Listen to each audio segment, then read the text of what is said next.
The James Bond villain is essentially the engine that drives every 007 story.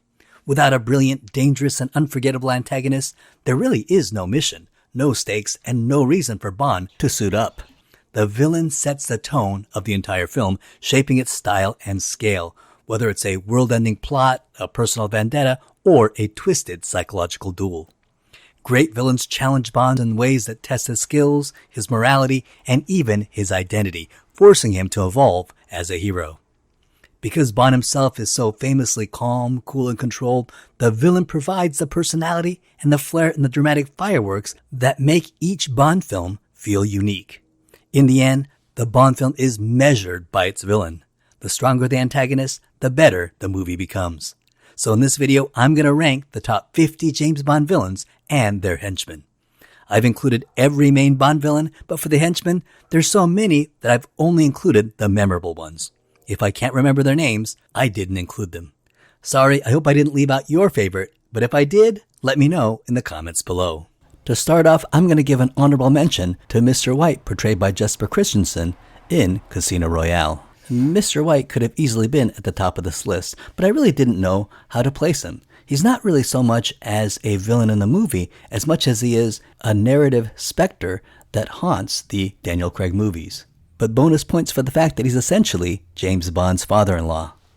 Number 50, Primo, aka Cyclops, portrayed by Dolly Benasola in No Time to Die. Primo, the henchman with a high-tech bionic eye in No Time to Die, is a ruthless and relentless enforcer working first for Spectre and later for Safin. His cyber-enhanced vision turns him into a surveillance tool for the villains until Bond uses it against him in their final showdown. I just show someone your watch. Really blew their mind. Number 49, Eric Kriegler, portrayed by John Wyman in For Your Eyes Only. Kriegler, the imposing KGB-trained Olympic athlete, is a nearly silent but brutal efficient enforcer working under Aristotle Christatos. His cold precision and unstoppable physical strength make him a memorable human tank henchman of the Roger Moore era, even though he was killed quite easily.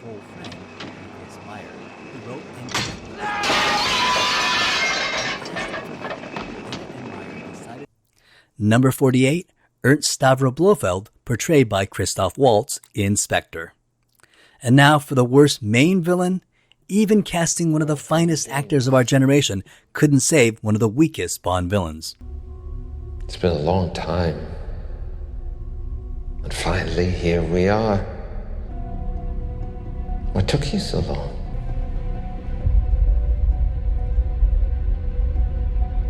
Cuckoo. The film saddles him with poorly written secret foster brother twist that shrinks his menace and makes him feel petty rather than powerful. Despite Waltz's talent in other films, he chooses to play Blofeld very broad. So thank you, cuckoo.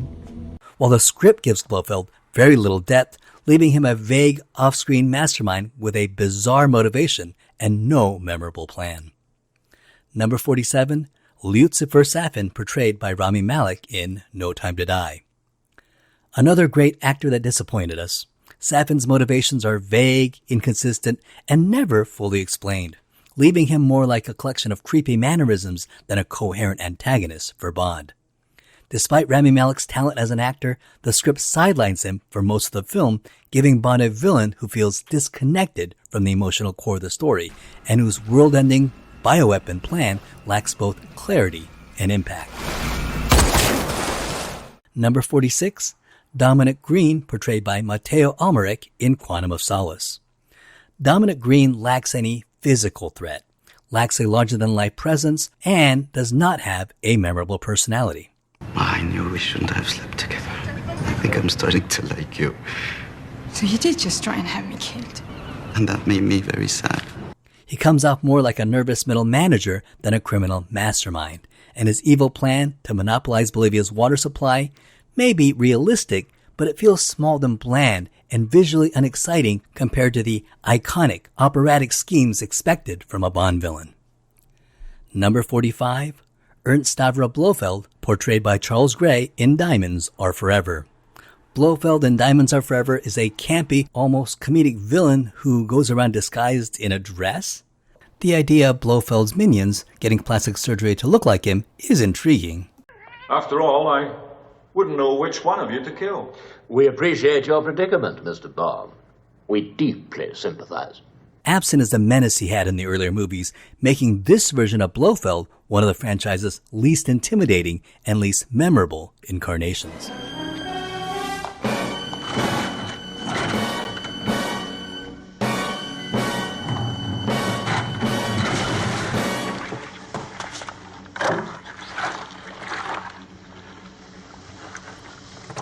Number 44, Emilio Largo, portrayed by Adolfo Celli in Thunderball. Emilio Largo in Thunderball lacks a strong screen presence and rarely feels genuinely threatening to Bond. Easier. Perhaps you'd call one for me. Of course. Paul! Seems terribly difficult. No, it isn't, is it? No. His plan is large-scale, but his personality is subdued, and his interactions with Bond lack the memorable intensity or charisma seen in stronger villains of the era. Although his ruthless loyalty to Spectre and his exuding cool and calculated authority has a commanding presence along with an iconic shark-infested lair, it does make him more memorable than others on this list.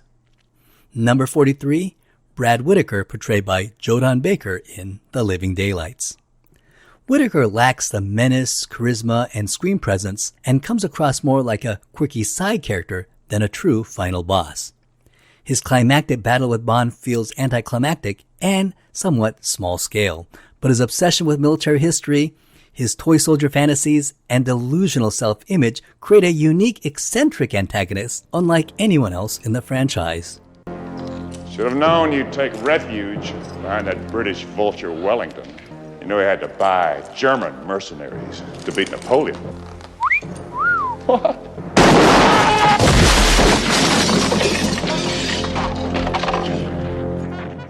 Number 42, Aristotle Christatos, portrayed by Julian Glover in For Your Eyes Only. Christatos' small-scale plan and his rivalry with Bond never reaches the emotional or dramatic heights found in stronger antagonists. The odds favor standing pat. If you play the odds. Neuf la banque. Le main passe. Le main passe. However, he's a grounded, realistic antagonist whose cold, understated menace stands out in contrast to the larger-than-life villains of the typical Roger Moore era. That's not the answer. We'll turn him over to the Greek police. Out of my way, James. All right, but be prepared to dig those 2 graves.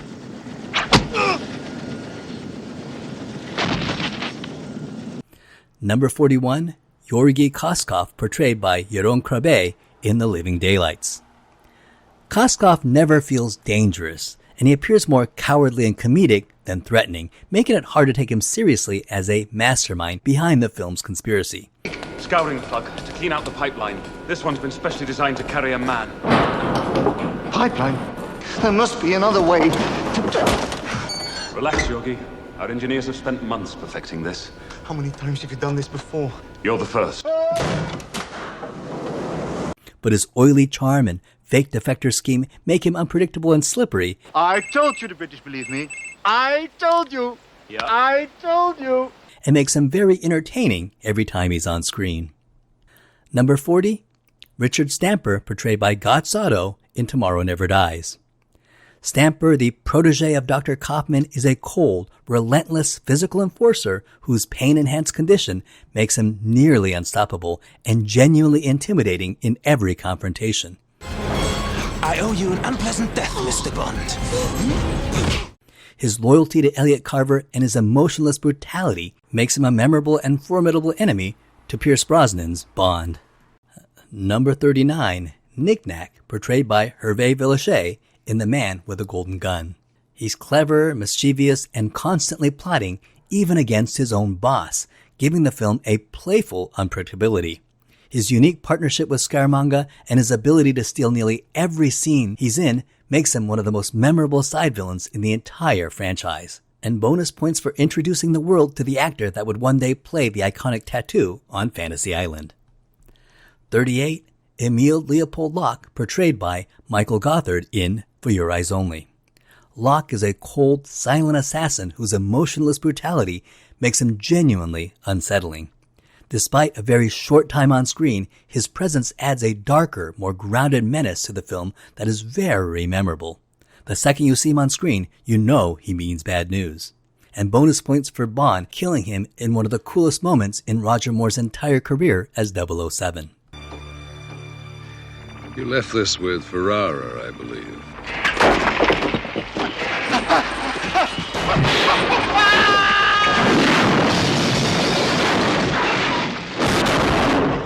Had no head for heights. Number 37, Gustav Graves, portrayed by Toby Stephens in Die Another Day. The billionaire playboy that perfectly fits the heightened, almost comic book style of the movie, his twist identity and over-the-top grandstanding make him memorable as one of the series' most unapologetically extravagant antagonists that almost borders on self-parody. Numbers 36, Tang Lin Zhao, portrayed by Rick Yune in Die Another Day. Zhao's diamond-scarred face and relentless brutality give him an instantly memorable look and presence, making him one of the most visually iconic villains of the Brosnan era. His unwavering loyalty to Colonel Moon and his cold, efficient fighting style make him a genuinely intimidating physical threat to Bond. However, the film gives him little character development and reduces him to a silent, one-note thug who relies more on appearance than personality. Number 35, Victor Reynard Zocas, portrayed by Robert Carlyle in The World Is Not Enough. Reynard's inability to feel pain gives him an eerie, unstoppable quality, making one of the most unique physical threats Bond has ever faced. However, the film never fully exploits this concept, leaving him strangely passive and overshadowed by Elektra King, which drains him of menace and overall narrative impact. Number 34, Dario, portrayed by Benicio del Toro in License to Kill.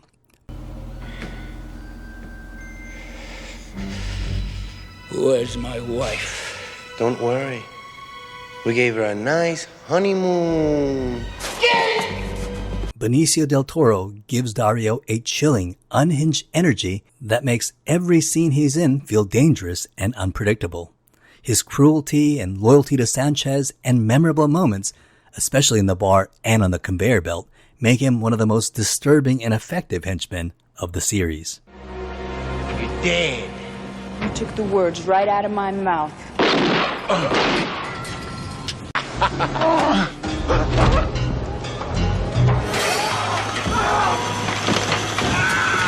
Are you all right? 33, Mr. Wint and Mr. Kidd, portrayed by Bruce Glover and Putter Smith in Diamonds Are Forever. The pair's calm, polite, and almost cheerful demeanor contrasts chillingly with the brutal murders they commit, creating one of the franchise's most unsettling tones. They're both aboard. I must say, Miss Kay seems quite attractive. For a lady. Their eerie chemistry, dark humor, and bizarre eccentricities make them unforgettable as one of Bond's strangest and most quietly menacing assassin duos. They are one of the highlights of Diamonds Are Forever. Number 32, Elliot Carver, portrayed by Jonathan Pryce in Tomorrow Never Dies. The media mogul who weaponizes global news itself, manipulating wars and chaos purely for ratings, making him one of the franchise's most chillingly realistic and modern antagonists. Gentlemen and ladies, hold the presses.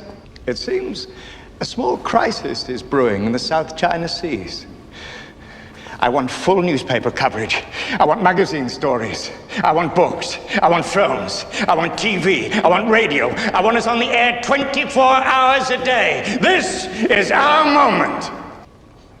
There's no news like bad news. His manic energy and theatrical arrogance and ruthless obsession with controlling information Words are the new weapons. Satellites, the new artillery. Give him a uniquely dangerous presence that still feels eerily relevant today. At this moment, on his way to the bottom of the South China Sea. He's my new anchorman.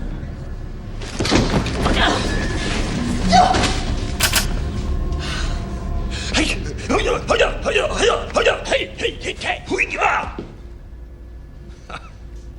Pathetic. Number 31, Maximilian Largo, portrayed by Klaus Maria Brandauer in Never Say Never Again. Intense and unpredictable, Brandauer's performance gives the character a seductive charm mixed with genuine menace. He's dangerously intelligent, emotionally volatile, with insecurity that borders on an inferiority complex. He feels both realistically human and impressively terrifying. Are you ready? And bonus points for challenging Bond to a video game. Begin. You gotta love that. Thank you, gentlemen. The eternal battle for the domination of the world begins. We play for dollars.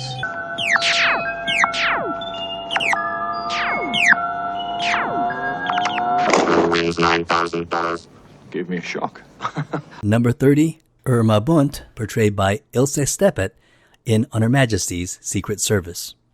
Her cold, stern, almost maternal cruelty brings a chilling realism to Blofeld's operation, and she delivers one of the most shocking acts in the entire franchise.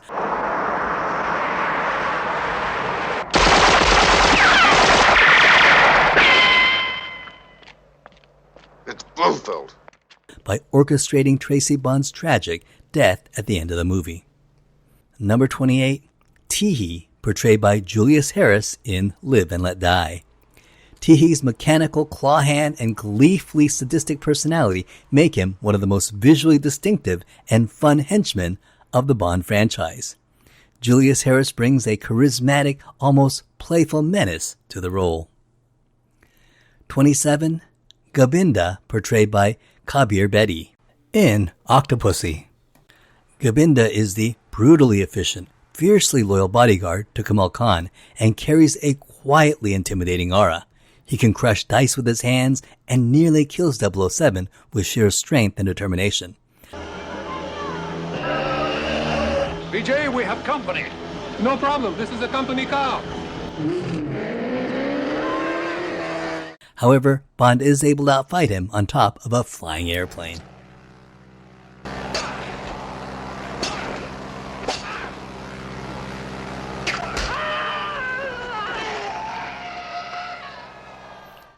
Number 26, Franz Sanchez, portrayed by Robert Davi in License to Kill. Davi's intense, controlled performance turns Sanchez into one of the franchise's most realistic and frightening villains. He isn't a cartoonish mastermind. There's been a mistake with my check. Look at it. It's half the usual amount. You were very quiet when I was arrested. Remember, you're only president for life. But rather a charismatic and brutal drug lord whose personal cruelty, loyalty-obsessed worldview create a grounded, credible threat that pushes Bond to his darkest edges. 25. Rosa Klebb, portrayed by Lotte Lenya in From Russia with Love.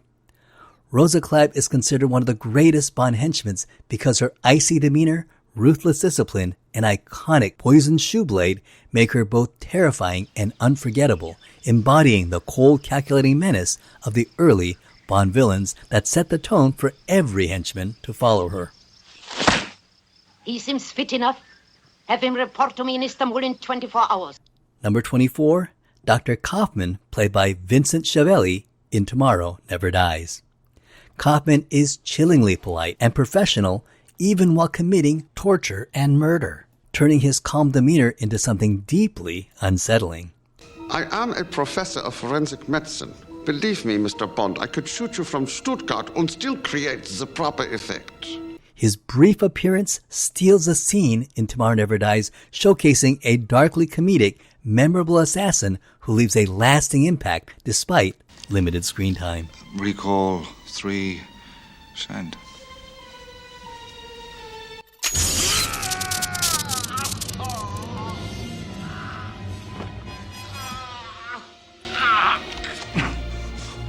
Wait! I'm just a professional doing a job. Me too. Number 23, General Orloff, portrayed by Steven Berkoff in Octopussy. played with intense theatrical style and villainous screen presence that only Steven Berkoff could portray. Orlov has a manic, unhinged energy as the Soviet general so fanatically obsessed with starting World War III that he's willing to murder millions of innocent people. Every scene he's in just grabs you, and he feels dangerously unpredictable and electrifying. Number 22, Mayday, played by Grace Jones in A View to a Kill. Mayday is portrayed by Grace Jones, the iconic singer, model, and actress whose striking presence redefined what a Bond henchman could be. Her fierce physicality, unpredictable intensity, and commanding screen presence make her both terrifying and mesmerizing. And her last-minute heroic turn adds emotional depth rarely given to a Bond henchman. 21. Max Zorin, portrayed by Christopher Walken in A View to a Kill. Zorin is the brilliant, genetically engineered sociopath who blends charm with sudden bursts of sadistic violence, giving him one of the most dangerous and volatile antagonists. His Silicon Valley meets Nazi science backstory, combined with Walken's iconic delivery. I want no part of it, thank you. As you wish. The rest of our discussion must, of course, be confidential. Would you wait outside? We'll provide you with a drink.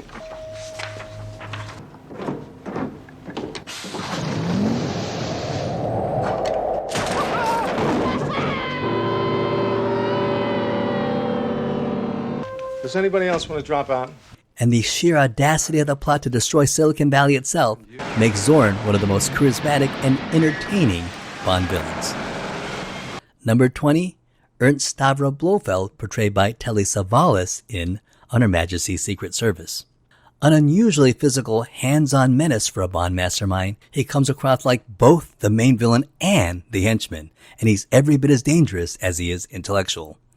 Unlike other portrayals of Blofeld, Savalas plays Blofeld with charismatic confidence and sharp intelligence, giving the character an aristocratic charm that masks his ruthless ambition.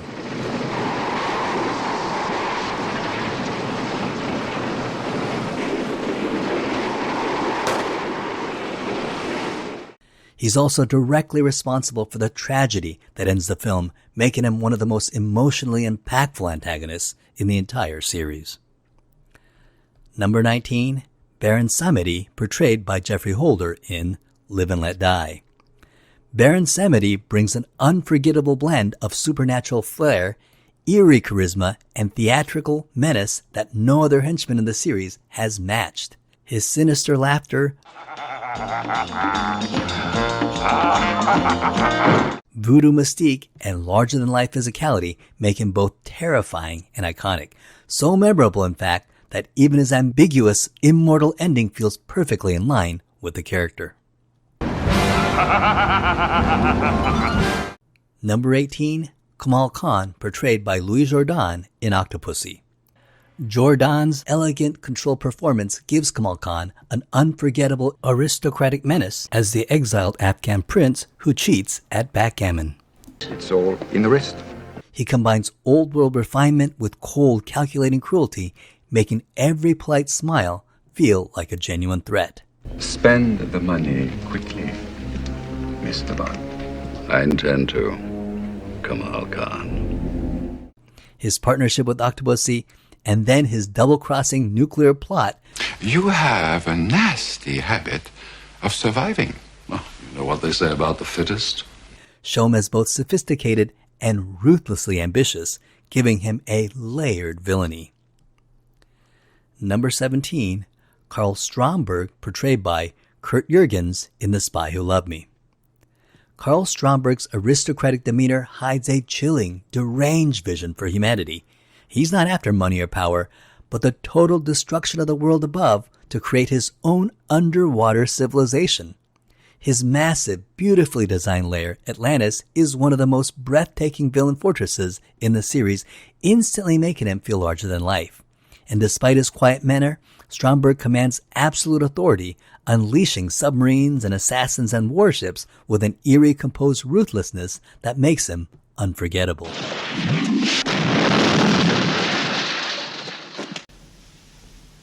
You shot your boat, Stromberg. Now it's my turn. Number 16, Francisco Scaramanga, portrayed by Christopher Lee in The Man with the Golden Gun. Scaramanga is Bond's dark mirror, an assassin who views killing as both an art and a profession, making the duel between he and Bond intensely personal. Christopher Lee's icy elegance and lethal charisma give Scaramanga a mythic, almost legendary presence. His funhouse lair and golden gun gimmick elevate him into one of the most stylish villains, elevating an otherwise lackluster movie. Number 15, Oddjob, portrayed by Harold Sakata in Goldfinger. Oddjob!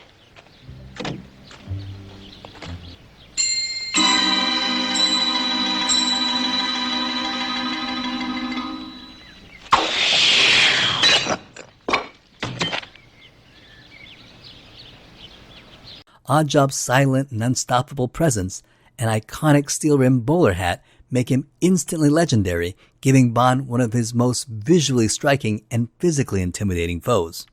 His unbreakable loyalty to Goldfinger and his almost superhuman strength make him the benchmark by which all other henchmen are measured. Number 14, Hugo Drax, portrayed by Michael Lonsdale in Moonraker. Drax's soft-spoken, polite manner contrasts sharply with his genocidal ambitions, creating a uniquely unsettling presence. Look after Mr. Bond. See that some harm comes to him.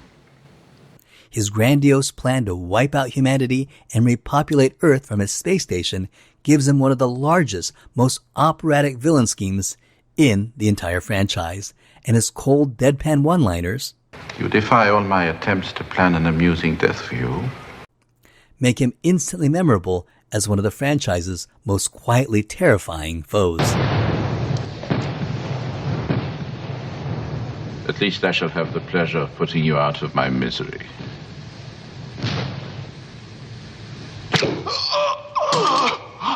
Heartbroken, Mr. Drax. Allow me. Take a giant step for mankind.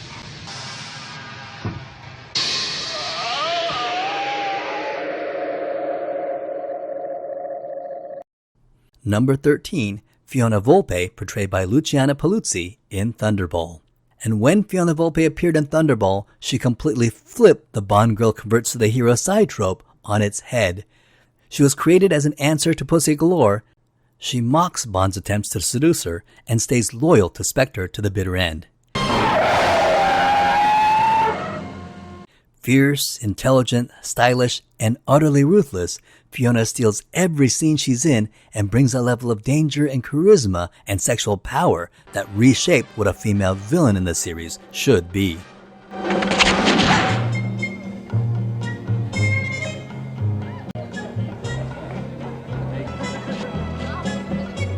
One of my friends sits this one out. She's just dead. Number 12, Dr. Julius No, portrayed by Joseph Wiseman in Dr. No. Dr. No literally set the template for the franchise. He's elegant, scientific, quietly menacing, operating from an exotic lair with world-threatening ambitions. Does the toppling of American missiles really compensate for having no hands? His eerie metal hands, emotionless demeanor, and chilling confidence established a blueprint for which every Bond villain who came after him would follow. West, just points of the compass, each as stupid as the other. I'm a member of Spectre, Special Executive for Counterintelligence, Terrorism, Revenge, Extortion.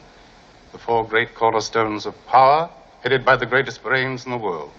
Correction. Criminal brains. Number 11, Dr. Kananga, portrayed by Yaphet Kotto in Live and Let Die. Dr. Kananga blends political power with criminal ruthlessness, operating a dual identity as Mr. Big, and that makes him unpredictable and dangerous. His calm, calculating presence gives way to explosive violence, making every scene feel volatile. His harem-fueled plot is grounded, chilling, and far more realistic than many Bond villain schemes.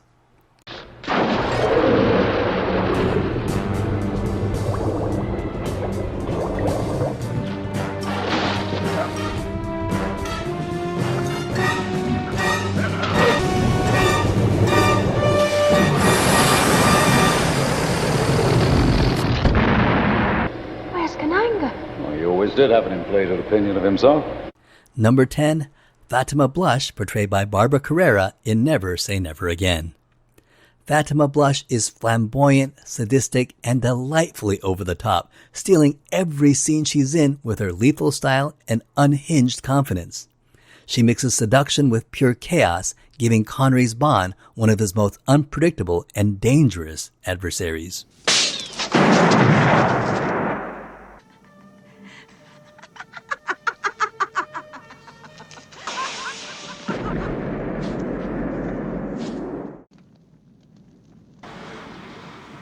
Not perfected yet.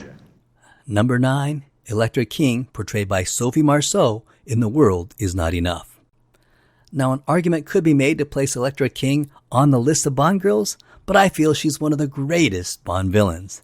She blends seductive charm with cold-blooded manipulation, making her both emotionally dangerous and psychologically unpredictable. She's the rare antagonist who truly outsmarted Bond, weaponizing vulnerability and turning herself into one of the franchise's most complex, layered, and unforgettable threats. You'd miss me. Yes. Dive, Bond! You really feel that she successfully got into Bond's head, and that's not easy to do. Number 8, Alex Trevelyan, aka 006, portrayed by Sean Bean in GoldenEye. 006 completely mirrors Bond's skills, training, and charm, making him the perfect dark reflection to 007.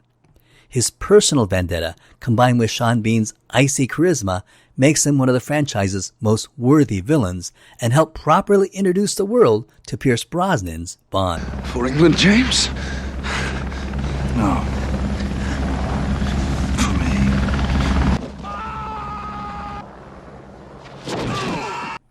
Number 7, Red Grant, portrayed by Robert Shaw in From Russia with Love. Red Grant embodies pure, silent menace, stalking Bond like a human weapon engineered for killing.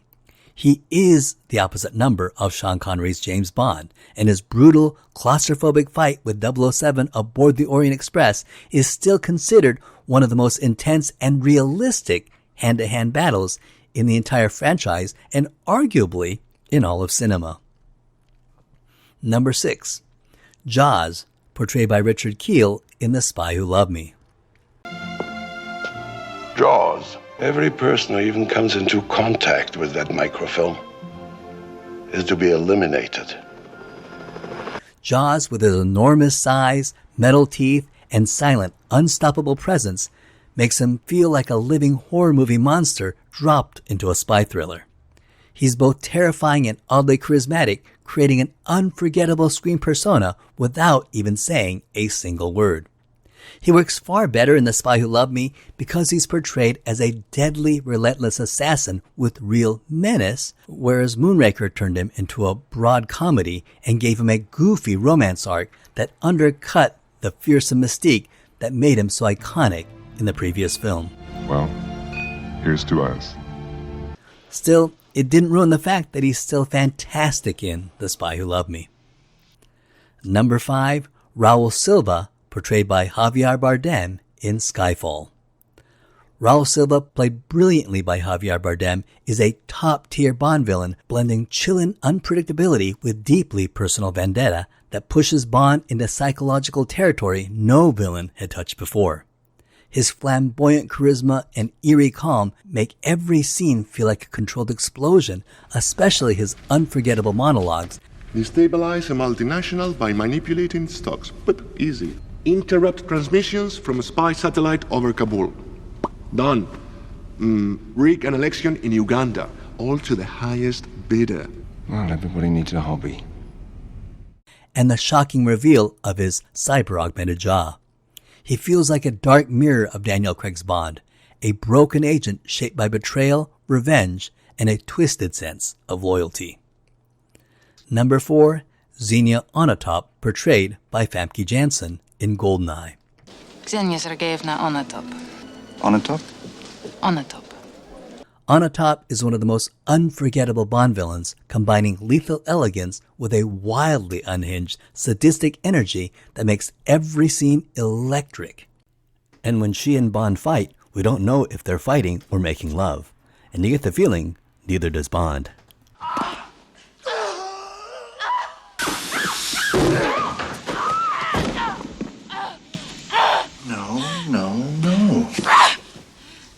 No more foreplay.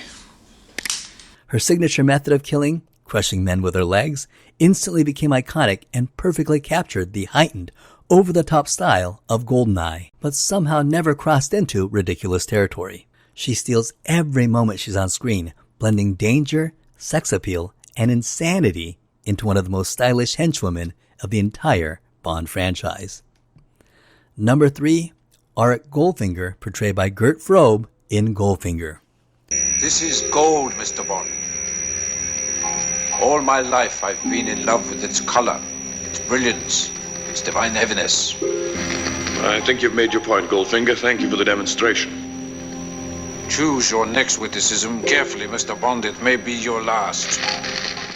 Goldfinger's greed-driven obsession, larger-than-life personality, and methodical brilliance create the perfect mix of charm and menace. His plan to radiate Fort Knox instead of stealing the gold shows rare originality and cunning, while his calm ruthlessness makes him unforgettable.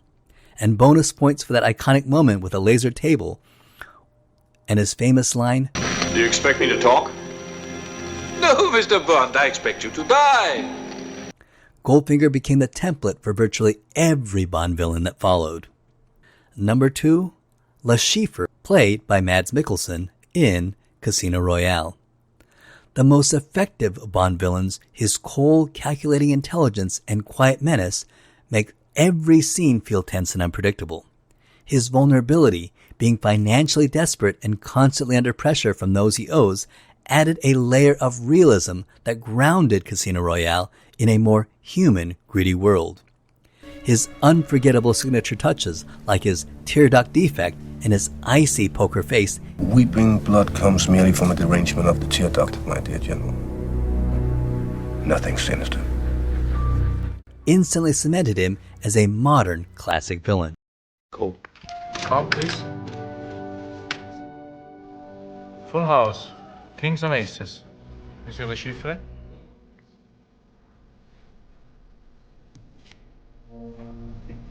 Oops. It's 4 checks. Monsieur Le Chiffre wins. And bonus points for creating one of the most effective and uncomfortable torture scenes in all of cinema, making Bond all the more heroic for being able to resist it. And finally, number 1, Ernst Stavro Blofeld, portrayed by Donald Pleasance in You Only Live Twice.